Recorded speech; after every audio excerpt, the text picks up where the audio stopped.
Well, hello and welcome to my latest video. Do you like the outfit, by the way? This is a cap from Kangol.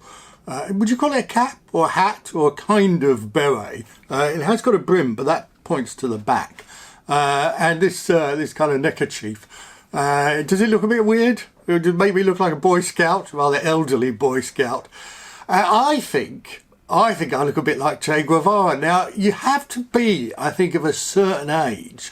Not even to have heard of Che Guevara or to know who Che Guevara was, but also to have had a poster on your student bedroom, or on your bedroom if you weren't a student, sometime in the late 60s, early 70s, mid 70s.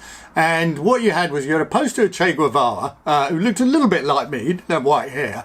And you also had a rather famous Athena poster of a lady about to play tennis. And those of you of a certain age will know the poster that I'm referring to. I will say no more. So what are we doing today? Well, a couple of days ago, I did a video about how to pump up your tyres. Now, a few people were a little bit sniffy about that video and suggested I wasn't being entirely serious, and did I really think that there were people out there who didn't need to pump or didn't know how to pump up their tyres. Well, you know, there's a lot of people who are new to cycling, and for all you people who've been cycling for years who think it's, you know, it's the easiest thing since sliced, but it's not everything is immediately straightforward.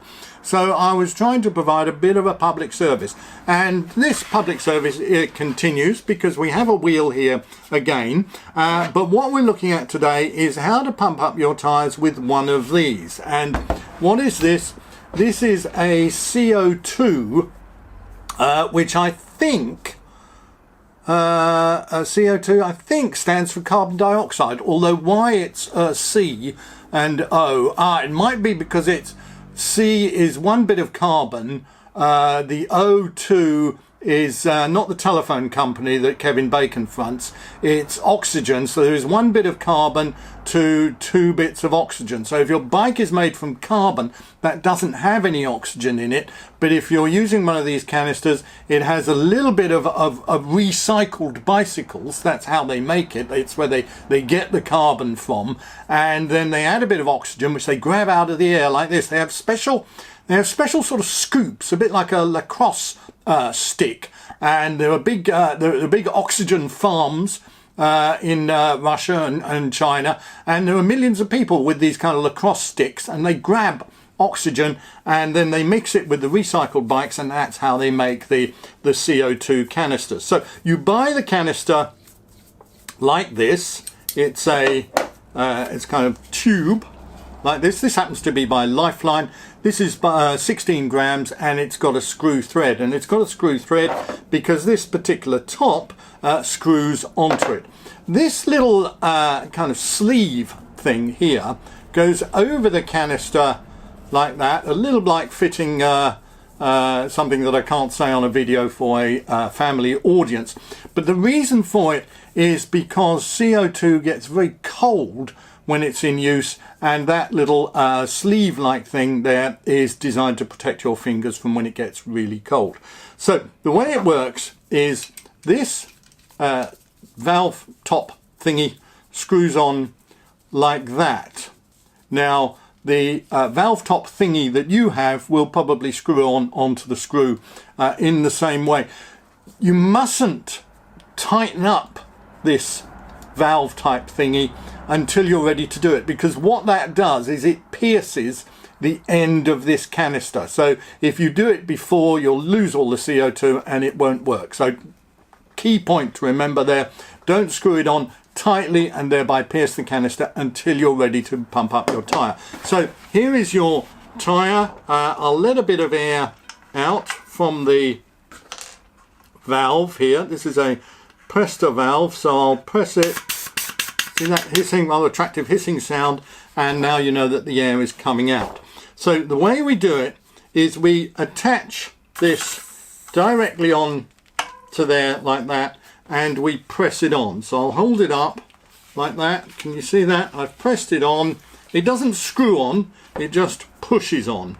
And this screw tightener here is how we're going to release that screw tightener, and that will release the CO2 gas into the tyre. I can only do this once, because once the CO2 has gone into the tyre, well, that's it. There is no CO2 left. So do watch closely. We'll hope it works. Now, this screw thread here is done up fairly tightly. And the reason it's done up fairly tightly is if it's not done up tightly, as soon as I pierce the canister, the CO2 will escape. So I've attached that on. I tighten up the canister to make sure I pierce the seal at the top. You see, I've done that. Well, you can't see that I've done that, but if you were watching, you will have seen that I did it. And now I'm going to release this screw thing here. I'm holding the wheel a bit like a violin, so it's not that comfortable. And I undo it. Whoa! Whoa! And oh, that's cold. Oh, that's cold. And this tyre is now pumped up hard, and you'll remember in the previous video with the pump, if you touch the screen just there, there's a special algorithm on YouTube that will let you feel what I'm feeling there in that hard tyre. And then I just remove the CO2 inflator like that. I tighten up the valve, I put the cap back on, and my tyre is nicely inflated. A couple of things that you need to remember is that one of these 16-gram canisters will only inflate one tyre. There is a little bit of gas left in there, but it's not enough to pump up a second tyre if you have a second puncture. If I undo this, right, that is the remains, you can see there wasn't much there, that was the remains of the CO2 escaping into the air. So you can imagine that here in my garage, also my home, is a bit like the Amazon rainforest, and I've just allowed that CO2 to escape into the forest and just do a little bit more damage to the ozone layer. But it's only an ozone layer that's in the ceiling of my garage. It's not an ozone layer that affects everybody else. So the thing to remember is that if you carry one of these CO2 canisters, and so long as you are careful in the way you use it and don't pierce the canister before you use it, make sure that this screw thread is tightened up before you put it on the tyre and undo.